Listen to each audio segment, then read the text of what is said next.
channel YouTube Mas dan Ember. Kisah Nabi Nuh dan kapal raksasa. Setiap kisah Nabi yang diajarkan saat menempuh pendidikan atau pada saat diceritakan oleh orang tua, pasti akan selalu terdengar menyenangkan. Kisah Nabi dan Rasul yang sering diceritakan ketika masih sekolah biasanya terdiri dari 25 Nabi dan Rasul. Selain menyenangkan, kisah para Nabi dan Rasul selalu memiliki nilai-nilai yang akan sangat bermanfaat bagi kehidupan sehari-hari. Bahkan bisa menambah pahala untuk diri kita sendiri. Hampir semua orang pasti sudah mengetahui kisah Nabi yang terselamkan dari banjir bandang yang cukup besar dengan membuat perahu. Bukan hanya dirinya saja yang diselamatkan, tetapi para umatnya dan hewan Yuan juga diselamatkan oleh Nabi. Namun, bagi mereka yang tidak mengikuti perintah dari Nabi Nuh alaihissalam akan tenggelam bersama banjir bandang yang telah direncanakan oleh Allah Subhanahu wa Ta'ala. Anak dari Nabi Nuh alaihissalam juga tak mempercayai akan datangnya musibah banjir bandang, hingga akhirnya dirinya harus tenggelam bersama banjir bandang itu. Nabi Nuh alaihissalam sangat dikenal dengan kesabarannya, walaupun sudah dibenci oleh banyak orang. Keteguhan, ketabahan, dan kesabaran hati dari Nabi Nuh alaihissalam sudah sangat teruji karena beliau sudah berdakwah selama 950 tahun untuk mengenal Allah lebih dalam lagi. Berkat kesabaran dan keteguhan hatinya dalam mengenal Allah, walaupun sudah tertimpa berbagai macam musibah, Nabi Nuh alaihissalam memperoleh gelar Ulul Azmi. Gelar Ulul Azmi adalah gelar yang diberikan kepada Nabi dan Rasul yang memiliki kesabaran dan ketabahan yang luar biasa. Kisah Nabi Nuh alaihissalam sudah dijelaskan dalam Al-Quran. Surat Al-Ankabut ayat 14. Dan sesungguhnya kami telah mengutus Nuh kepada kaumnya, maka ia tinggal di antara mereka 1000 tahun kurang 50 tahun. Maka mereka ditimpa banjir besar, dan mereka adalah orang-orang yang zalim. Diutusnya Nabi Nuh alaihissalam oleh Allah pada saat terjadi kekosongan di antara dua Rasul Fatrah, yang jika dibiarkan begitu saja, ajaran agama yang sudah dibawa Nabi sebelumnya akan dilupakan oleh para manusia. Apabila ajaran agama itu sudah ditinggalkan, maka para manusia kembali melakukan berbagai macam dosa, seperti melakukan maksiat, melakukan kemungkaran, dan meninggalkan amalan kebaikan. Pada masa fatrah itu, Nabi Nuh mendapatkan wahyu kenabian dari Allah untuk memberikan ajaran agama Islam. Pada saat itu, kaum Nabi Nuh tidak menyembah Allah, melainkan yang disembah adalah patung berhala yang dibuat oleh tangan para manusia atau para kaum Nabi Nuh. Patung-patung yang telah dibuat dan disembah itu dipercaya oleh mereka. Banyak sekali kebaikan dan manfaat, dan mereka juga percaya bahwa patung berhala dapat menolak segala macam hal-hal buruk di kemudian hari. Berdasarkan kepercayaan kaum Nabi Nuh alaihissalam pada saat itu, patung berhala yang telah dibuat dan nama patung-patung itu berasal dari nama para ulama yang hidup di masa sebelumnya. Mereka membuat dan memberikan nama berdasarkan nama ulama terdahulu dengan alasan untuk mengenang jasa para ulama tersebut dan semangat ibadah umat terdahulu. Nama patung berhala yang dibuat oleh kaum Nabi Nuh alaihissalam yang belum mengenal Allah, seperti Wad dan Suda, Yatuk dan Nasr, pada masa-masa kondisi suatu kaum sedang mempercayai patung berhala itu, Nabi Nuh diutus oleh Allah untuk meyakinkan para kaum itu agar mengikuti ajaran Allah dan tidak menyembah patung berhala. Nabi Nuh alaihissalam memiliki kemampuan yang cukup luar biasa ketika berargumentasi dengan orang lain. Hal ini dikarenakan Nabi Nuh alaihissalam memiliki akal yang cerdas dan kemampuan bicara yang santun, baik, dan sabar dalam beradu argumentasi.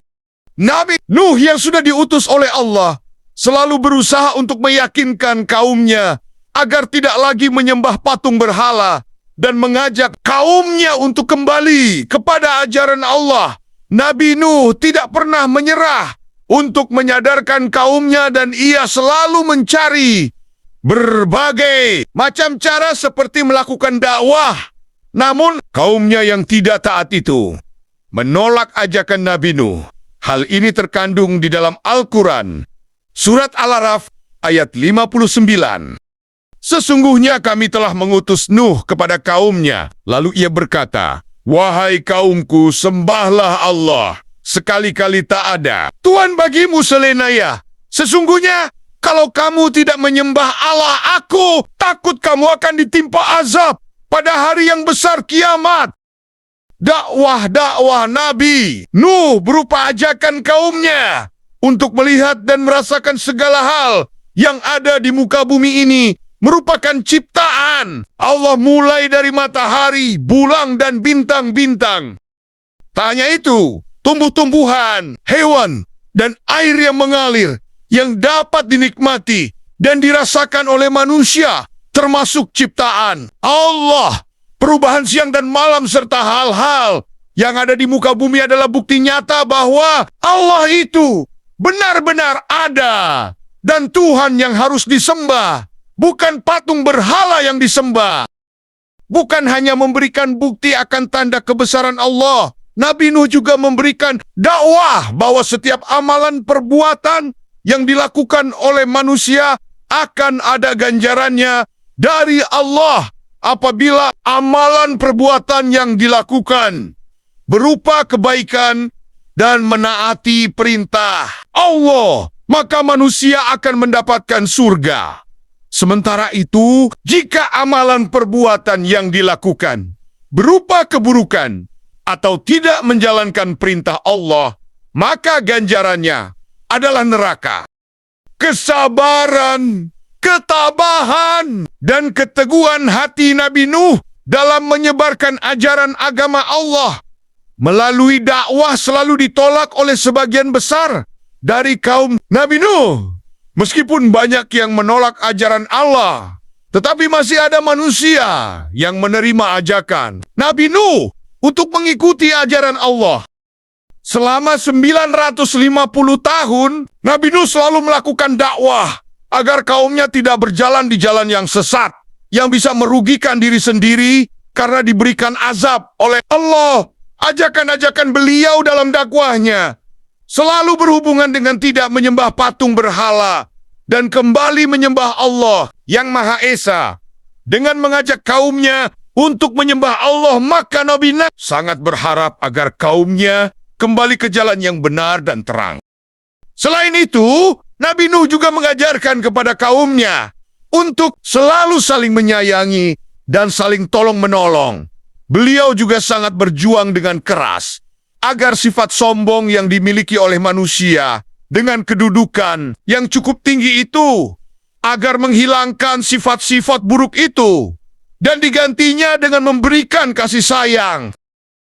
Namun, perjuangan yang telah dilakukan dengan kesabaran dan ketabahan yang telah dilakukan Nabi Nuh untuk menyadarkan kaumnya kembali ke jalan yang benar dan terang, ternyata tetap tidak berhasil. Mayoritas kaumnya tidak percaya dengan ajakan dari Nabi Nuh untuk menyembah Allah dan beriman kepada Allah. Hanya ada beberapa manusia saja yang ingin menerima ajakan dari Nabi Nuh, dan itu pun tidak sampai 100 manusia.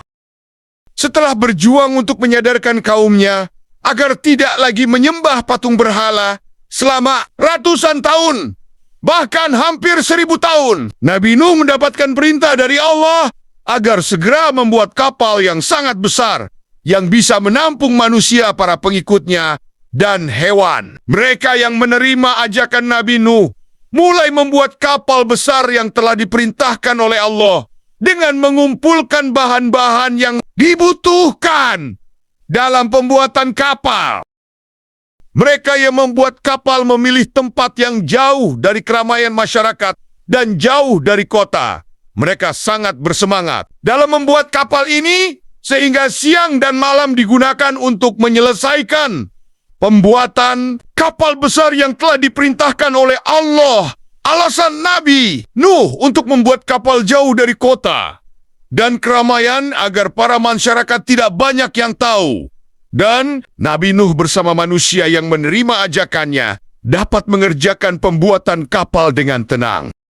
Meskipun Nabi Nuh sudah berusaha untuk menjauh dari keramaian dan berharap tak ada gangguan dari orang lain, tetapi pembuatan kapal akhirnya terlihat oleh para manusia yang tidak menerima ajakan Nabi Nuh. Mereka menghina dan mengejek pembuatan kapal besar yang telah diperintahkan oleh Allah. Kalimat-kalimat ejekan dan hinaan yang diungkapkan oleh kaum yang tidak taat kepada ajaran Allah hanya dibalas dengan santai oleh Nabi Nuh. Untuk kalian yang menghina dan mengejek kami, akan tiba waktunya jika kalian akan diberikan azab oleh Allah atas amalan perbuatan yang telah kalian buat. Meskipun Nabi Nuh mendapatkan hinaan dan ejekan dari mereka, tetapi beliau tetap melanjutkan pembuatan kapal besar yang sudah diperintahkan Allah. Nabi Nuh dan para pengikutnya tetap semangat dalam mengerjakan kapal besar, hingga pada akhirnya kapal besar itu berhasil dibuat. Dan mereka pun sangat senang karena sudah berhasil menjalankan perintah Allah. Ketika mereka yang menghina Nabi Nuh dan pengikutnya membuat kapal, sebenarnya Nabi Nuh sudah memberitahu kepada mereka kaum kafir bahwa akan ada banjir bandang yang sangat besar yang bisa menenggelamkan seluruh manusia. Namun, kaum kafir itu tetap tidak percaya dengan apa yang dikatakan oleh Nabi Nuh. Salah satu anak beliau juga tidak percaya dengan apa yang dikatakan oleh ayahnya dan lebih memilih untuk menjadi kaum kafir karena bisikan setan dan hasutan dari kaum kafir itu. Kapal yang sudah selesai dibuat oleh Nabi Nuh dan para pengikutnya. Kemudian Nabi Nuh menerima wahyu dari Allah, siap-siaplah engkau dengan kapalmu. Bila tiba perintahku dan terlihat tanda-tanda dari poduku, maka segeralah angkut bersamamu di dalam kapalmu dan kerabatmu, dan bawalah 2 pasang dari setiap jenis makhluk yang ada di atas bumi, dan berlayarlah dengan izinku.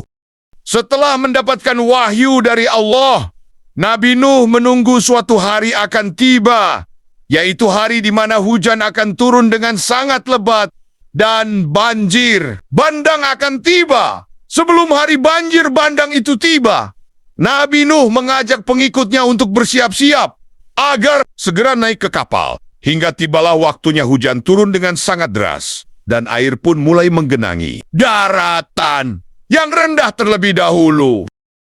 Perlahan-lahan air yang sudah menggenangi dataran rendah mulai meninggi dan menuju ke dataran tinggi.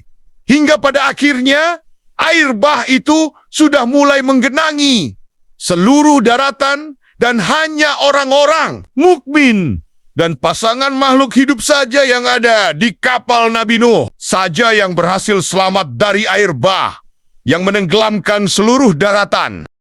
Kapal Nabi Nuh mulai berlayar yang diiringi dengan Bismillahi majraha wa mursaha. Saat melewati air bah itu dan berlayar, terlihat para orang-orang kafir yang berusaha untuk menyelamatkan diri agar tidak terbawa air lebih jauh. Ketika sedang berlayar di tengah-tengah air bah, Nabi Nuh melihat putranya yang bernama Kanan timbul tenggelam karena menerima azab dari Allah atas amalan perbuatan yang sudah dilakukan.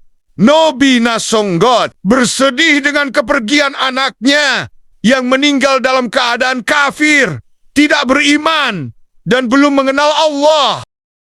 Banjir bandang yang sudah membinasakan kaum kafir dan zalim kepada hukum Allah mulai mengalami surut. Air yang tadinya banyak tiba-tiba sudah surut dengan cepat karena diserap oleh bumi.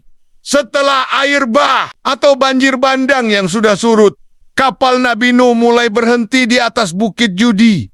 Kemudian para orang-orang mukmin dan makhluk hidup lainnya mulai turun dari kapal yang besar itu, dan mereka selamat dari air bah. Kisah Nabi Nuh yang di mana air bah membinasakan seluruh kaum kafir terkandung di dalam Al-Quran surat Yunus. Ayat 73. Kemudian mereka mendustakannya Nuh. Lalu kami selamatkan dia dan orang yang bersamanya di dalam kapal. Dan kami jadikan mereka itu khalifah. Dan kami tenggelamkan orang yang mendustakan ayat-ayat kami. Maka perhatikanlah bagaimana kesudahan orang-orang yang diberi peringatan itu. Nabi Nuh yang sudah melakukan dakwah kepada kaum kafir dan zalim selama 950 tahun ini menunjukkan kesabaran dan ketabahan untuk menyebarkan ajaran agama Allah. Berkat kesabaran dan ketabahan itu, Nabi Nuh diberi gelar Ulul Azmi, sifat kesabaran dan ketabahan dalam menyebarkan kebaikan. Walaupun sering diejek dan dihina oleh orang lain, sangat baik untuk dimiliki oleh diri kita. Dengan kesabaran dan ketabahan, kita akan kuat dalam menghadapi segala macam cobaan atau ujian kehidupan. Setiap keputusan yang diambil oleh Nabi Nuh selalu penuh dengan pertimbangan. Beliau selalu meminta petunjuk kepada Allah sebelum menentukan sebuah keputusan, agar keputusan yang diambil tidak salah dan berada di jalan yang benar. Begitu juga dengan diri kita. Sebaiknya setiap ingin mengambil keputusan, selalu memohon kepada Allah agar diberikan petunjuk, sehingga keputusan yang diambil dapat membuat diri kita tenang. Nabi Nuh selalu memberikan bantuan kepada mereka yang miskin, 5, dan tertindas. Amalan kebaikan ini perlu dimiliki oleh diri kita agar banyak orang yang terbantu dan terhindar dari hal-hal yang dapat menindas dirinya sehingga suatu kehidupan semakin bahagia. Selain itu, membantu orang lain bisa menambah pahala untuk diri kita. Nabi Nuh selalu bersyukur terhadap keadaan yang diterima oleh dirinya yang selalu dihina dan diejek oleh kaum kafir. Dari kisah Nabi Nuh kita dapat belajar bahwa hidup itu harus penuh dengan rasa syukur agar kehidupan menjadi lebih tenang dan lebih mementingkan untuk melakukan hal-hal yang sudah diperintahkan oleh Allah. Berikut mukjizat Nabi Nuh. 1. Umur panjang hingga 950 tahun. 2. Mampu membuat bahtera yang besar dan kokoh. 3. Selamat dari azab dan menjadi nenek moyang dari umat manusia. Itulah kisah dari Nabi Nuh dan para pengikutnya untuk membuat kapal besar agar terhindar dari air bah yang membinasakan orang-orang kafir dan zalim. Dari kisah itu juga terdapat nilai-nilai kehidupan yang dapat kita ambil. Jadi, tanamkan nilai-nilai kehidupan dari kisah Nabi Nuh agar hidup menjadi lebih tenang. Terima kasih sudah menonton. Semoga video ini bermanfaat. Subscribe, like, share, dan komen